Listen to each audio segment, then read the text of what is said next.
Can I keep it real for a moment?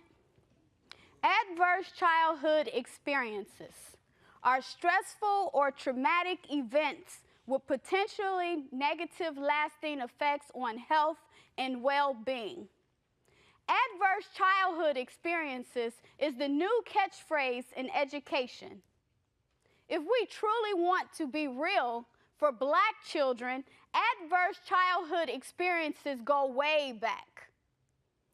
For Black children, stress and traumatic events go back to the transatlantic slave trade, chattel slavery, sharecropping, Southern lynch laws and Jim Crow laws, and the racial terror Black children suffered when they attempted to desegregate public schools. For Black children, stress and trauma looks like eugenic policies in schools that labeled Black children mentally retarded, learning disabled, and behaviorally and emotionally disturbed for decades following Brown versus Board of Education. Today I want to have a for real conversation about trauma. Let's just say that I know a little bit about trauma, not simply as a mental health professional and an educator, but also because I survived the 1990s, Chicago-born and Southside-bred. My friends and I spent our teen years and came into young adulthood in the 1990s. Admittedly, the 1990s were fun times for my peers and I. We had Michael Jackson and Janet Jackson, Whitney Houston and Tupac, and Queen Latifah, Nas, NWA, X-Clan, KRS-One, and the almighty Queen Lauryn Hill. Beyond the obvious contradictory adolescent messages of love and lust, racial and gender pride, my generation was also coping with the war on drugs, or shall I say, poor Black people. We observed firsthand our families and neighbors destroyed by drug sweeps, mass policing, and knock-knock policies. You know what knock-knock means? Knock-knock, then the police bust your doors down and enter your neighbor's house or your house with military-style weapons.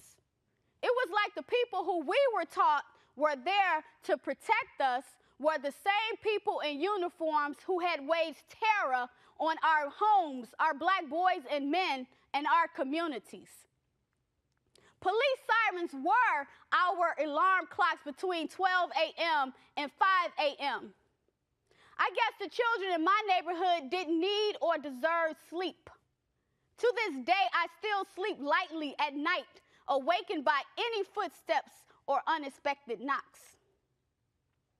Sadly, in that short but seemingly drawn-out decade, I personally witnessed drug raids, neighborhood sweeps, gang shootouts on the block, and the loud weeps and screeches of mothers, girlfriends, and grandmothers as they stood over the coffins of their teen boys and young men. Unlike myself, who had no tears to shed at my own brother's funeral because dying young was the new Black for my generation of peers. So yes, like many who survived the 90s, I know trauma beyond books and theories and other people's stories. In fact, the majority of us who come from where I come from not only survived, but we thrived. And we are now raising children of our own. Unfortunately, to keep it real, we are once again being triggered because we are not only witnessing new forms of domestic terror, but also the residual effects of the war on drugs and mass incarceration. But now, we're witnessing it through our children's eyes. My own son, for example, is 17 and a senior in high school. In his short lifetime, he has already lived through numerous acts of mass violence on U.S. soil, including Columbine, 9/11, Sandy Hook, Virginia Tech, the Orlando nightclub and Las Vegas music shootings, and now the Florida school shooting. Obviously, as a mother, I want to protect all children from being exposed to any acts of violence. However, as a Black mother, I am particularly concerned with the direct and indirect racial violence Black children are exposed to consistently.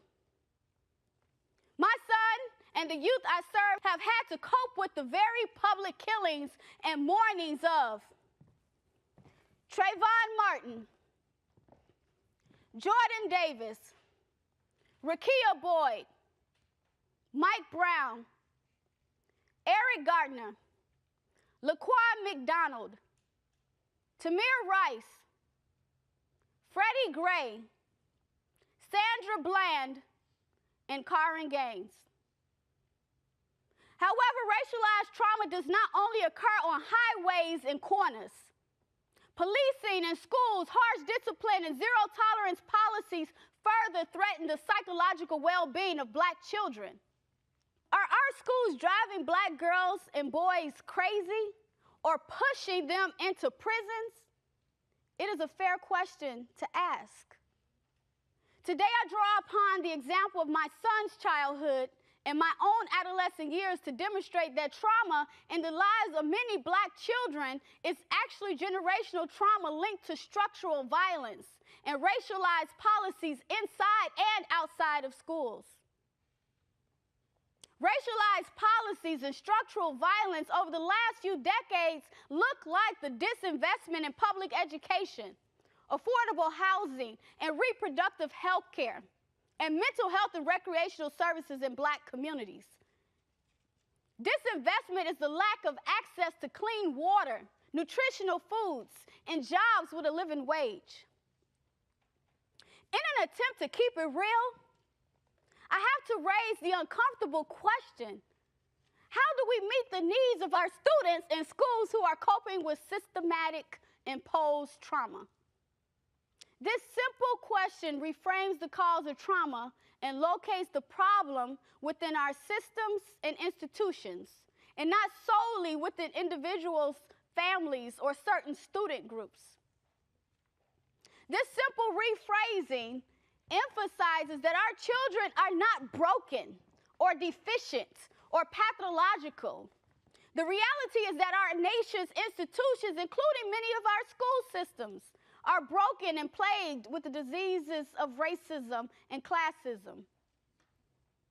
See, Ida B. Wells, Marcus Garvey, Carter G. Woodson, Malcolm X, Mary McLeod Bethune, September P. Clark, Gwendolyn Brooks, John Henry Clark, and Asa Hilliard, to name a few, were the Black intellectuals and cultural workers who predicted the psychological assault that racism and white supremacy would inflict on the psyche of the Black child and family. Beyond mere predictions, all the aforementioned Black scholars also proposed the type of education that would be needed to develop and to sustain the social, emotional, and cultural health of Black children and adults. In other words, discussions on the effects of trauma on the growth and development of Black children are nothing new.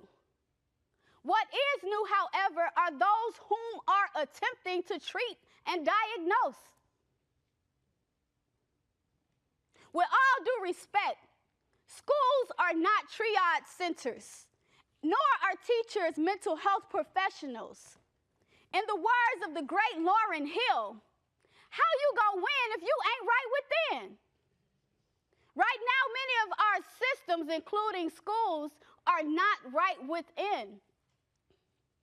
Therefore, first and foremost, we call for racialized trauma interventions that serve to acknowledge and mediate historical and contemporary patterns of economic oppression, state-sanctioned violence, and political disenfranchisement.